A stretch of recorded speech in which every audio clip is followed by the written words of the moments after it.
말씀을 전하겠습니다. 요즘 러시아와 우크라이나의 전쟁 때문에 우크라이나를 위해서 많은 사람들이 지금 기도를 하고 있어요. 우리나라도 북한에서는 자꾸 미사일을 쏘아대지요. 중국은 하나의 중국을 외치면서 한국을 중국의 속국으로 만들려고 하고 있고, 대만의 전쟁을 일으켜서 대만을 중국으로 만들려는 야심찬 계획을 하고 있습니다. 대만 국민들이 우크라이나의 전쟁을 보면서 중국이 언제 전쟁을 일으킬지 매우 불안해하고 있다고 해요. 그래서 오늘은 왜 우리가 이런 일을 당해야 하는지, 어떻게 우리가 이런 전쟁에 대처해야 되는지 성경의 이스라엘 역사를 통해서 살펴보려고 합니다. 이스라엘의 역사는 전쟁의 역사입니다. 끊임없는 전쟁의 고통 속에서 이스라엘의 역사가 이루어졌습니다. 성경에 나타난 전쟁은 모두 하나님께서 주관하시는 전쟁이었습니다. 모세가 이스라엘 백성들을 데리고 애굽을 탈출하게 해서 애굽을 멸망시킨 것도 하나님께서 주관하신 것이고, 여호수아가 여리고성을 함락하게 한 것, 또 가나안 땅을 이스라엘 백성에게 주시기 위해서 가나안 백성을 모두 진멸하게 하신 것, 또 남유다와 북이스라엘이 전쟁을 하게 되는 것, 이거 모두가 다 하나님께서 주관하시는 전쟁이었어요. 하나님께서는 전쟁을 일으키십니다. 하나님께서 전쟁을 허용하시는 이유는 첫째로요, 죄를 징벌하기 위해서입니다. 하나님의 선택받은 민족인 이스라엘은 하나님의 말씀에 순종하지 않았기 때문에 하나님께서는 이방 민족을 사용하셔서 전쟁을 겪게 하셨어요. 그런데 하나님께서 이방 민족을 사용하셨다는 것은 이방 민족에게 전쟁을 하도록 어떻게 하신 것이 아니에요. 원래 사단의 세력인 이방 민족은 언제나 남의 나라를 빼앗으려고 합니다. 자기의 영토를 확장하려고 해요. 그러나 하나님께서 이스라엘 민족을 보호하셔서 이방 민족이 전쟁을 하지 못한 것 뿐입니다. 하나님께서 이스라엘 민족과 함께 하실 때 이방 민족은 전쟁을 하지 못했어요. 그러나 때로는 하나님께서 이방 민족이 전쟁을 하도록 내버려 두십니다. 그런 상황 가운데서 하나님은 이스라엘 민족을 보호하셔서 이방 민족이 전쟁에서 승리하지 못하도록 하세요. 이스라엘 민족이 죄악 가운데서 회개하고 하나님께로 돌아올 때 하나님께서 전쟁 중에서 보호하셨습니다. 그래서 그들이 승리할 수 있었던 겁니다. 그러나 계속 죄를 짓고 하나님을 올바로 섬기지 않을 때는 전쟁의 위험 속에서 살아가면서 패배를 하고 고통을 당하면서 살아가야 했습니다. 이스라엘이 전쟁을 겪게 된 이유를 살펴보겠습니다. 첫 번째는요, 우상숭배예요. 하나님께서는 십계명을 주시면서 하나님 외에 다른 신을 섬기지 말라고 하셨는데도 불구하고 이스라엘은 하나님을 외면하고 우상숭배를 했습니다. 하나님께서는 하나님이 만드신 인간들이 하나님을 찬양하면서 하나님만을 섬기기를 원하세요. 그런데 인간은 자꾸 하나님을 떠나려고 합니다. 다른 신을 섬기려고 해요. 그리고 배가 부르면 하나님을 잊고 자기 자신의 능력을 의지하고 세상을 바라면서 살아요. 자기 이성과 자기의 지식을 하나님 대신 섬깁니다. 하나님께서 우상을 섬기지 말라고 하셨는데, 우상을 섬기지 말라고 하신 이유는 우상이 사단의 도구가 되었기 때문에 그래요. 이 나무나 돌 같은 것들도 우상이 되면요, 능력을 행하는 경우가 있는데, 그거는요, 그 안에 사단이 들어가 있기 때문에 그래요.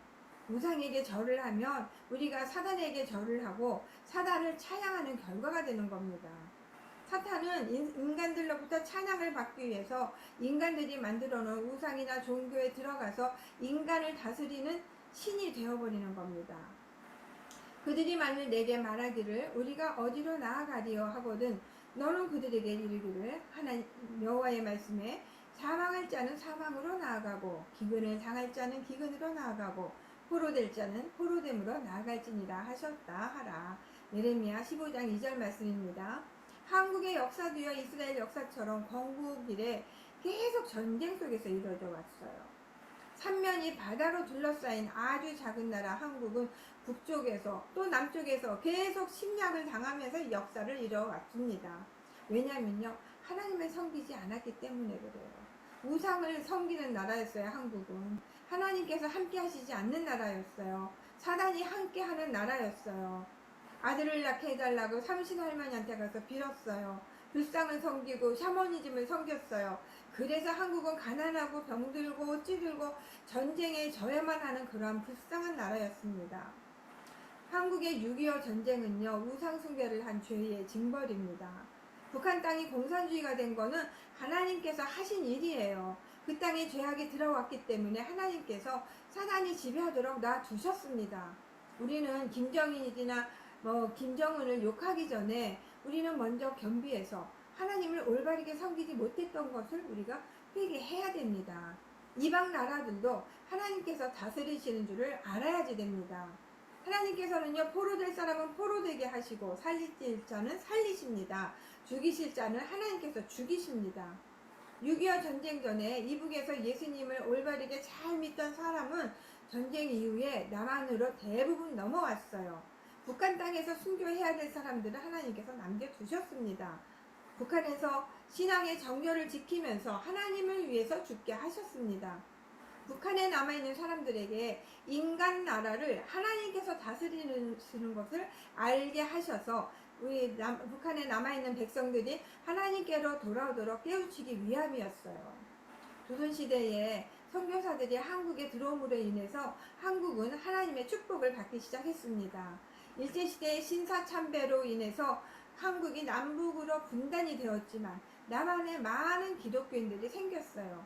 우리가 하나님께 날마다 기도하고 철야하고 주의 성수함으로 인해서 한국은 북한의 위협에도 불구하고 지금까지 안전하게 지낼 수 있었습니다. 날마다 철야하고 새벽기도 했기 때문에 우리가 가난에서 벗어날 수 있었어요. 하나님께서 우리의 기도를 들어주시고 우리를 보호해 주셨기 때문에 남북이 분단된 아주 작은 나라이지만 세계에서 인정받는 그러한 나라가 되었습니다. 하나님께서는요, 우리가 하나님을 올바로 섬기지 않으면 우리와 함께 하시지 않으십니다. 하나님께서 우리와 함께 하시지 않으시면 사단이 길을 펴고 우리를 무너뜨리려고 합니다. 한국에 지금 이단이 굉장히 많아요.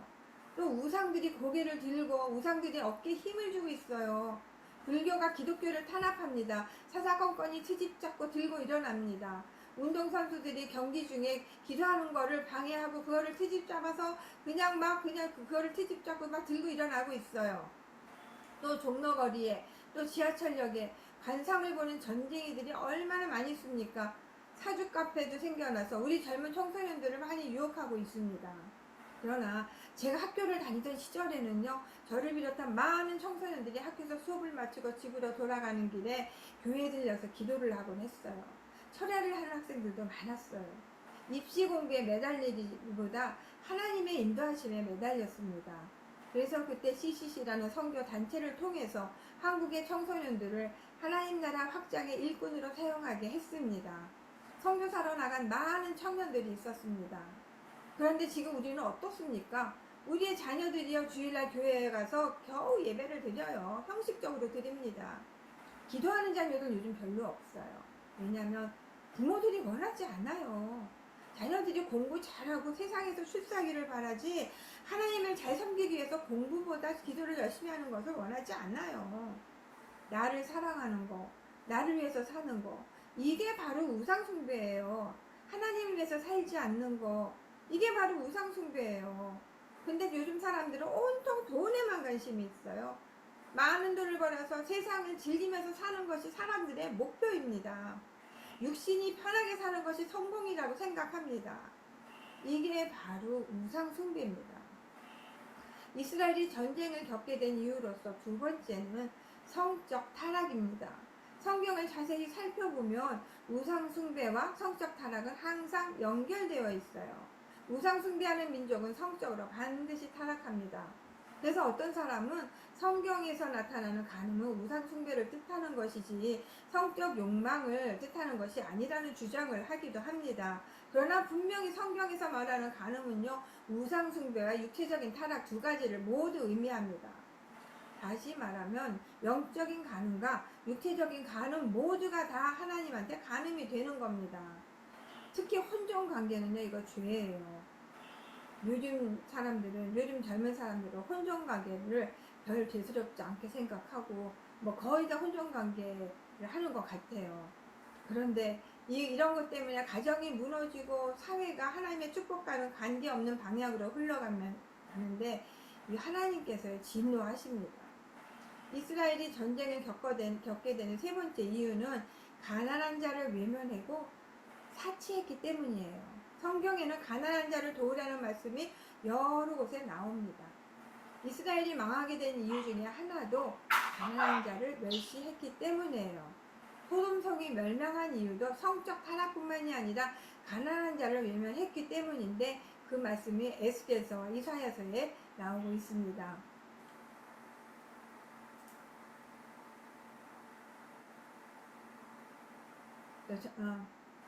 그리고 전쟁을 일으키시는 두 번째 이유는요, 하나님께서 전쟁을 일으키시는 두 번째 이유는 전쟁을 통해서 죄의 본질을 깨닫고 하나님께 다시 돌아오게 하기 위해서예요. 이스라엘 백성들은 눈이 멀어서 하나님의 선하심과 자비하심을 보지 못했어요. 그들은 귀가 먹어서 사랑과 은혜에 찬 하나님의 호소를 듣지 못했어요. 그러나 그들은 극심한 고난에 처해서 그때서 하나님을 생각하고 그때서 하나님께로 돌아왔어요. 우리의 마음이 세상을 향해 있으면 또 세상 욕심이 많으면 귀가 있어도 하나님의 말씀을 듣지 못해요. 눈이 있어도 하나님을 보지 못해요. 성경 말씀을 보지 못해요. 성경 말씀을 깨달을 수 없는 이유는 세상 욕심이 강하기 때문에 그래요. 그릇이 비어있지 않으면 하나님께서요 말씀으로 채워주시지 않으십니다.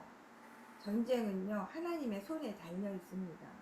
하나님께서 허락하시지 않으시면 어떠한 전쟁도 일어날 수가 없습니다. 전쟁에서 승리하느냐 패하느냐는 하나님의 손에 달려 있습니다. 모든 나라는요 다 하나님의 거예요. 지금 한국은 위기 상황 가운데 있습니다. 북한은 전쟁을 하려고 지금 별 수단을 다 부려요. 땅굴을 파고 남한을 기만하는 일을 끊임없이 하고 있습니다.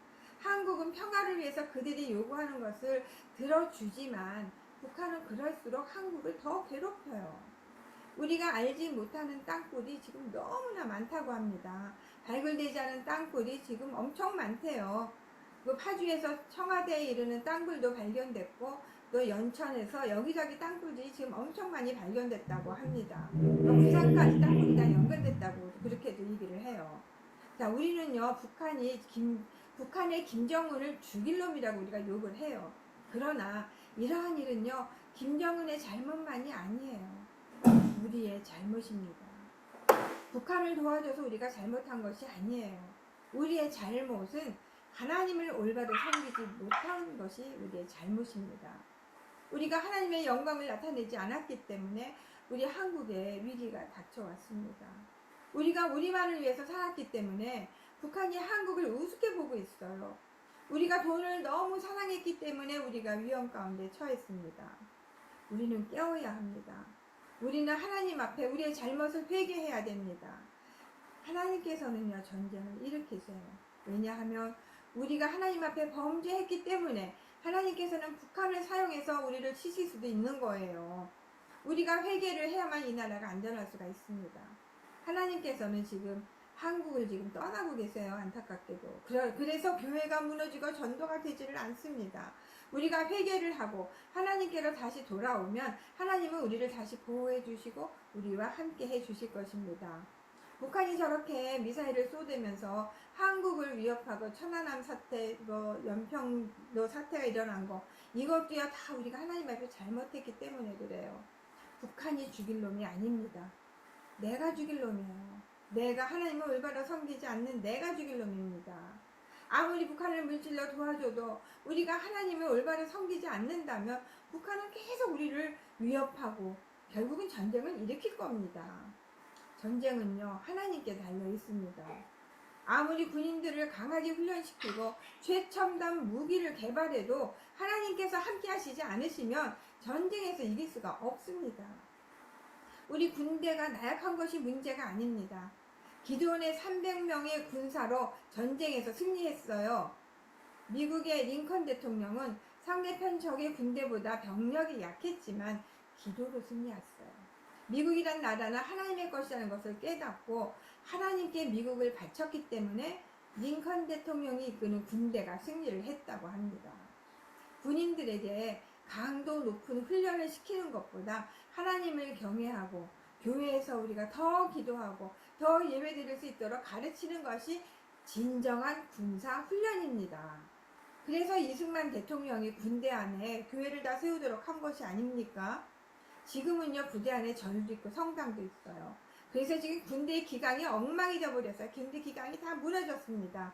군인들이 하나님을 모르기 때문에, 군인들이 하나님을 섬길 줄 모르기 때문에 우리나라 군대가 지금 다 엉망이 되어버렸어요. 한국 군대 기강이 다 무너져 버렸어요. 그래서 군기 잡는다고 훈련을 빙자해서 부하 병사를 괴롭히고 죽이고 성추행하고, 이런 군인들이 어떻게 전쟁에 나서 싸울 수가 있겠습니까? 절대 못 싸워요. 군대 기강을 바로 잡는 방법은요, 하나님을 예배하고 하나님을 찬양하는 겁니다. 하나님의 말씀을 붙잡고 하나님을 의지하는 교육을 해야지 돼요. 하나님께서 함께 하시지 않으면 절대로 전쟁에서 이길 수가 없는 겁니다. 군대의 힘이 약하고 최첨단 무기도 없고 병력도 약하지만 하나님께서 함께 하시고 하나님께서 적을 물리쳐 주실 때 이길 수가 있는 겁니다. 우리가 이 땅에서 잘 살기 위해서 하나님을 섬기는 것이 아니라 하나님을 잘 섬기기 위해서 우리가 이 땅에서 살아야 되는 겁니다. 이러한 신앙만이 하나님을 우리 편으로 만들 수가 있는 겁니다. 하나님을 사랑하는 믿음만이 하나님께서 우리와 함께 하시는 것입니다. 모든 전쟁은요, 하나님의 주관하에 이루어집니다. 한국이 남북으로 갈라져 있지만 통일은 하나님의 뜻에 달려 있습니다. 이 평화통일은요, 하나님을 올바로 섬길 때 이루어질 것입니다. 백성들이 하나님을 멀리하고 하나님의 뜻에 불순종하면요, 적화통일이 이루어질 거예요. 전쟁은 인간의 죄악 때문에 일어납니다. 하나님께서 함께 하시지 않기 때문에 사단이 함께 하면 분란과 전쟁이 끊이지 않습니다. 이 중동 지역에 전쟁이 끊이지 않잖아요. 내전도 끊이지 않습니다. 왜냐하면 하나님을 섬기지 않고 사탄을 섬기기 때문에 그래요. 이 이슬람이라는 종교는 사단의 종교입니다. 이슬람은 성경을 왜곡시킨 이단 종교예요. 어느 나라든지 하나님을 올바로 섬기지 않으면 평화롭지 못하고 분쟁과 내란이 끊이지 않습니다. 한국에 기독교가 들어오기 이전에는 외세 침략이 잦았어요. 외세 침략이 없을 때에는 나라 안에 파벌 싸움이 끊이지 않았어요. 하나님을 섬기지 않고 우상을 섬기기 때문에 사단이 그 나라의 정치를 쥐고 흔들어요. 사단은 지금 한국의 정치도 지금도 한국의 정치를 지금 뒤흔들고 있습니다. 왜냐하면 우리가 우상을 섬기기 때문에 그렇습니다. 전쟁은요, 인간이 하는 것이 아니라 하나님께서 하시는 것입니다. 하나님께서 우리를 대신해서 싸워주시도록 우리는 오직 하나님을 경외하고 하나님을 찬양하면서 하나님의 이름을 높여드려야지 됩니다. 그것이 승리의 방법입니다. 최첨단 무기가 아니에요. 횃불과 항아리입니다. 많은 군사가 아니에요. 300명의 군사입니다. 전쟁은 하나님의 이름을 높이면서 하나님의 영광을 찬양하는 것입니다. 하나님께서는 하나님의 영광을 위해서 찬양받으시기 위해서 전쟁을 일으키십니다. 우리의 무기는 회개입니다. 우리의 무기는 하나님을 찬양하면서 하나님의 이름을 높이는 것입니다. 전쟁은 하나님의 영광을 나타내는 것입니다. 지금 우리는 마지막 때 살고 있잖아요. 그래서 우리는 깨어 기도해야지 된다고 합니다. 그런데 기도는 해야 되는데 기도를 모르니까 내 욕심을 내서 기도해요. 하나님, 우리를 위기 가운데서 구해주세요. 전쟁이 빨리 끝나게 해주세요. 코로나가 빨리 끝나게 해주세요. 이런 기도보다요, 정말 우리가 회개하는 것이 더 중요합니다. 그리고 하나님의 이름을 높이고 찬양하는 것이 더 중요해요. 왜냐하면 코로나도 기근도 전쟁도 다 하나님의 허락하에서 이루어지기 때문입니다. 전쟁, 기근, 전염병, 이런 것들은요, 우리 인간의 역사에 있어서 항상 있어 왔던 겁니다. 죄를 깨닫지 못하고 하나님 앞에 돌아오지 못하는 하나님의 백성들에 대한 심판이라고 할 수가 있어요. 이 심판은 하나님의 사랑입니다. 하나님께로 돌아오게 하시려는 하나님의 심판이에요. 6.25 전쟁 때 우리나라 국민들이 북한 괴뢰군한테 쫓겨서 부산까지 피난 가지 않았습니까? 부산에서 여러 목사님들이 모여서 하나님 앞에 지난날의 잘못을 깨닫고 회개했다고 했습니다. 그리고 나서 메가더 장군의 인천 상륙작전이 시행되었던 것이죠. 앞으로 다가올 전쟁과 기근 소식에 우리는 정말 대비해야 됩니다. 어떤 목사님은 쌀을 비축해 두어라, 1년치 식량을 확보해라, 1년치 식량을 또 몇 년치 식량을 창고에다 보관해라, 이런 말을 해요. 1년치 식량, 몇 년치 식량을 보관하면 그 다음에는 어떻게 하나요? 1년 후에 기근이 끝나는 것도 아닐 텐데 다 소용없어요. 우리는 그냥 하나님의 이름을 높이고 찬양해야지 되는 겁니다. 진정한 기도는 하나님을 찬양하는 거예요. 위대하신 하나님을 높이는 겁니다. 회개를 하고 하나님을 높이면서 영원하신 하나님을 찬양하는 거, 이게 바로 진정한 기도입니다. 우리에게 환난이 닥쳐올 때 할 수 있는 거는 살아계신 하나님을 찬양하는 겁니다. 다윗이 압살롬한테 쫓기고 사울에게 쫓겨서 동굴로 도망갔을 때 다윗이 놀랬습니까? 다윗이요 계속 하나님을 찬양했어요. 여호사밧이 전쟁터에서 나가서 적군 앞에서 뭘 할 수가 있었습니까? 선하고 인자하신 하나님께 감사하면서 찬양했습니다. 우리 인간은요 아무것도 할 수가 없습니다. 일은요 하나님께서 다 하세요. 전쟁도 하나님이 하시고 어둠의 세력을 물리치는 것도 하나님께서 하십니다. 우리가 할 일은 능하신 하나님을 찬양하는 것입니다. 하나님을 높이며 하나님께서 행하시는 일들을 우리가 찬양하는 것입니다. 기도하시겠습니다.